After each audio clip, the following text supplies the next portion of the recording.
About 500 years ago, the world seemed smaller than it does today. The continents of America, Oceania, and major parts of Africa had not been discovered yet.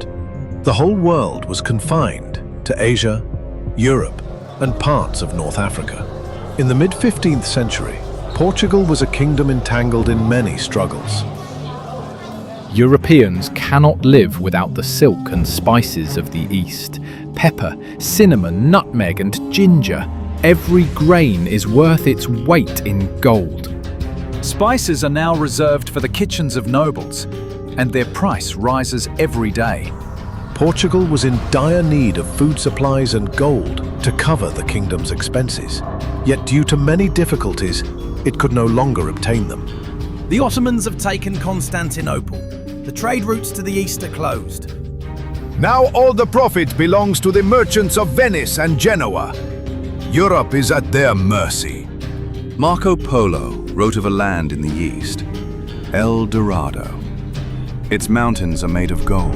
The Portuguese prince, Henry, Dom Henrique, son of John I, the King of Portugal. If the land routes are blocked, then we shall find the way through the sea. Henry was fond of navigating, geography, astronomy, and learning about different lands. Henry believed that he could reach the Far East by sailing around Africa. We must find a new sea route. If we sail around Africa, we can reach the east and solve all these problems. The old maps are not enough. We must redraw them all.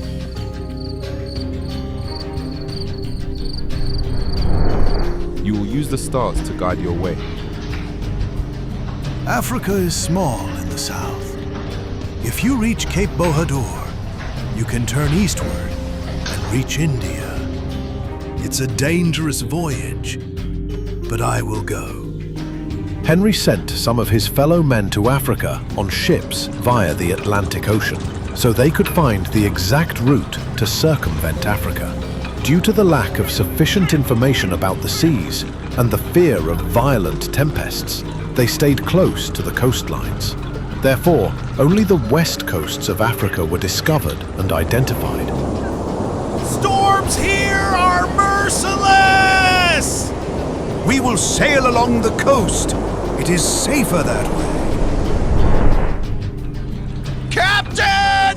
It seizes the land of our funds! From their death, much ivory is gained.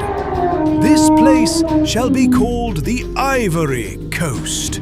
The Portuguese named each place on the west coast of Africa after the commodity they discovered there. The scent of spices fills the air, Captain. The pepper of this land is the grain of paradise.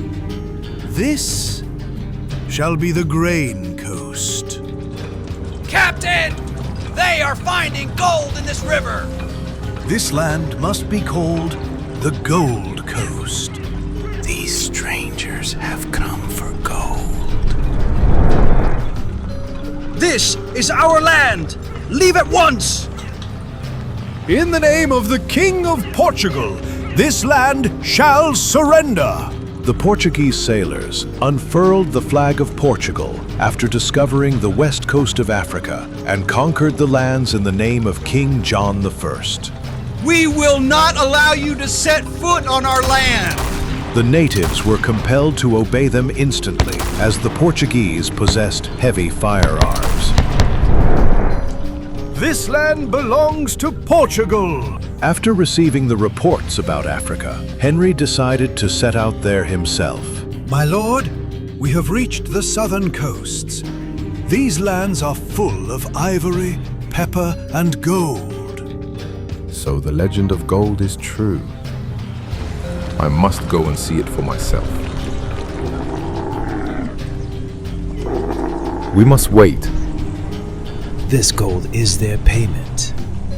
Merchants would then place their commodities, including salt, coral beads, and inexpensive tools, in a designated area and return. The local tribesmen who extracted gold from the mines would approach the commodities, place some gold next to them, and disappear from sight. When the Moroccan merchants returned, They would assess the amount of gold left and compare it to the value of their own goods.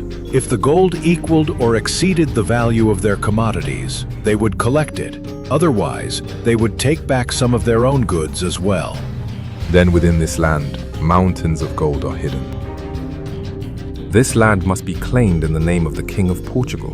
At Henry's command, the Portuguese established trading posts along the coasts of Senegal and Gambia, securing control over important trade routes.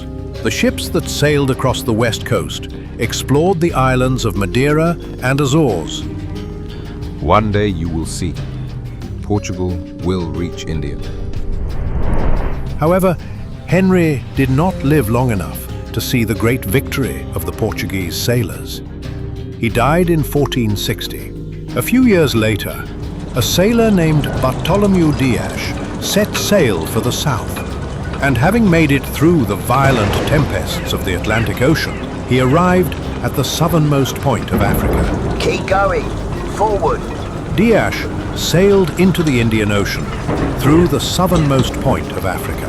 He named this point the Cape of Storms, and embarked upon the return route to relay the news of this victory to King John II. This discovery paved the way for future explorations along the east coast of Africa, eventually leading to Vasco da Gama's successful voyage to India, fulfilling Henry's dream of finding a sea route to the east. Dias told the King of Portugal, "If we possessed larger ships, we could pass the Cape of Storms and make our way towards India." The king replied, "We shall choose a better name for this place. We will name it the Cape of Good Hope."